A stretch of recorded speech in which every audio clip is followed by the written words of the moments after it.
Assalamualaikum warahmatullahi wabarakatuh. Alhamdulillahirabbil alamin wa bihi nasta'inu ala umurid dunya waddin. Wassalatu wassalamu ala asyrofil anbiya'i wal mursalin wa ala alihi wa sahbihi ajma'in. Yang terhormat Kepala SMK Pembangunan Candi Puro, yang saya hormati Bapak Ibu guru serta anak-anak yang saya banggakan. Pertama-tama marilah kita panjatkan puji syukur kehadirat Allah Subhanahu wa Ta'ala, karena dengan rahmatnya, hidayahnya serta inayahnya kita bisa melakukan kegiatan Pondok Ramadan dengan keadaan sehat walafiat. Semoga kegiatan ini lancar sampai akhir bulan Ramadan nanti. Sholawat serta salam semoga tetap tercurah limpahkan kepada junjungan kita Nabi Muhammad SAW yang telah menuntun kita dari zaman kejahiliaan menuju zaman terang benderang, yakni agama Islam. Untuk mengisi kegiatan Pondok Ramadan kali ini kita akan belajar dengan menggunakan dua kitab. Yang pertama yaitu kitab belajar tentang akhlak yang merujuk pada kitab Tambihul Muta'alim, dan juga yang kedua terkait fikih yang merujuk pada kitab Babati Fikih. Kita menggunakan yang juz 2. Materi yang pertama yaitu adab sebelum hadir ke tempat belajar. Dalam kitab Tambihul Muta'alim, di sana dijelaskan bahwa terdapat 4 adab seorang murid sebelum datang ke tempat belajar, yaitu yang pertama, bersuci dengan berwudu. Anak-anak, sebelum kita mulai belajar, kita dianjurkan untuk berwudu terlebih dahulu. Kita dianjurkan belajar dalam keadaan suci. Biar apa? Biar ketika kita belajar kita dalam keadaan yang nyaman, kita dalam keadaan yang bersih. Jadi wudhu di sini bukan hanya untuk sholat, tetapi juga sebagai tanda bahwa kita siap secara spiritual untuk melakukan proses belajar. Apakah kita wajib berwudhu? Apakah kalau kita tidak berwudhu belajarnya tidak sah, tidak maksimal, tidak afdol? Enggak. Tapi kita di sini dianjurkan, hanya dianjurkan untuk berwudhu. Alasannya karena apa? Karena dengan berwudhu itu mampu menyucikan jiwa dan raga, mampu menenangkan hati dan pikiran. Kemudian selain itu juga melatih kedisiplinan untuk menjaga kebersihan. Dan dalam tradisi Islam, kegiatan belajar itu juga termasuk ibadah. Makanya kita dianjurkan belajar dalam keadaan suci, salah satunya dengan berwudu. Sebagai contoh sederhana, kita bisa menerapkannya atau membiasakan diri dengan mempunyai wudu atau wudu terlebih dahulu sebelum kita berangkat ke sekolah. Pengalaman saya dulu ketika sekolah, karena di sekolah setiap pagi itu dibiasakan untuk sholat duha, maka kita secara tidak langsung itu dibiasakan untuk wudhu terlebih dahulu dari rumah. Jadi ketika kita sampai di sekolah, kita sudah dalam keadaan suci, kita sudah langsung siap untuk melakukan sholat duha. Adab yang kedua yaitu menggunakan pakaian yang bersih, suci, serta menggunakan parfum.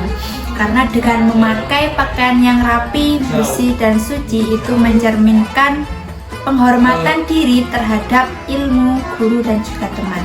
Alasannya karena apa? Karena dengan menggunakan pakaian yang bersih, rapi, juga harum, atau menggunakan parfum tadi, itu mampu meningkatkan rasa percaya diri. Selain itu, menghormati lingkungan belajar serta mencegah gangguan bagi orang lain atau bau yang tidak sedap, dan itu bisa menjadi gangguan bagi orang lain. Contoh sederhananya yaitu kalau di sekolah kita menggunakan baju yang sudah dicuci, yang sudah bersih, kemudian tidak bernoda, dan juga memakai parfum. Dan memakai parfum di sini itu hanya secukupnya, tidak berlebihan, karena parfum yang berlebihan itu juga akan mengganggu orang lain. Kemudian adab yang ketiga yaitu menggunakan siwak agar ketika di tempat belajar sudah dalam keadaan bersih. Maksudnya bersiwak di sini sangat dianjurkan untuk menjaga kebersihan mulut agar tidak bau. Alasannya karena apa? Karena dengan kita bersiwak itu akan menjaga kebersihan mulut, mencegah bau mulut saat kita berbicara.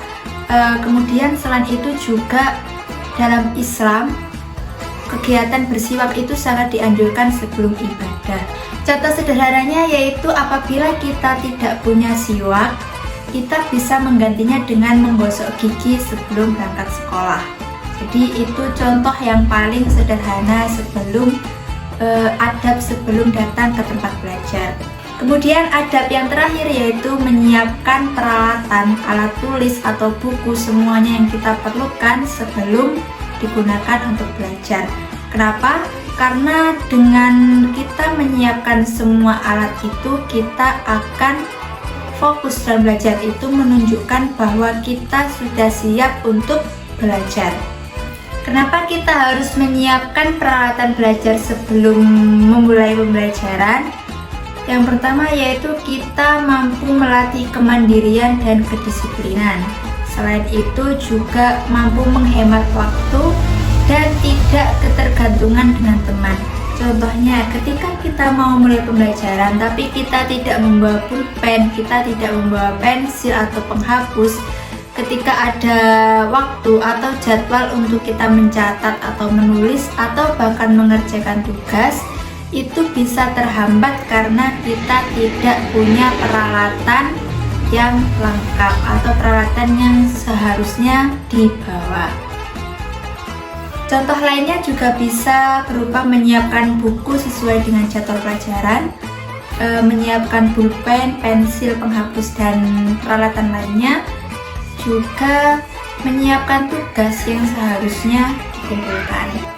Itulah tadi keempat adab yang harus dilakukan oleh seorang murid sebelum hadir di tempat belajar, yaitu yang pertama bersuci dengan berwudu, kemudian menggunakan pakaian yang bersih, rapi, serta menggunakan parfum, kemudian menggunakan siwak atau sekarang itu bisa dengan sederhananya dengan menggosok gigi, dan yang terakhir yaitu menyiapkan peralatan sebelum belajar.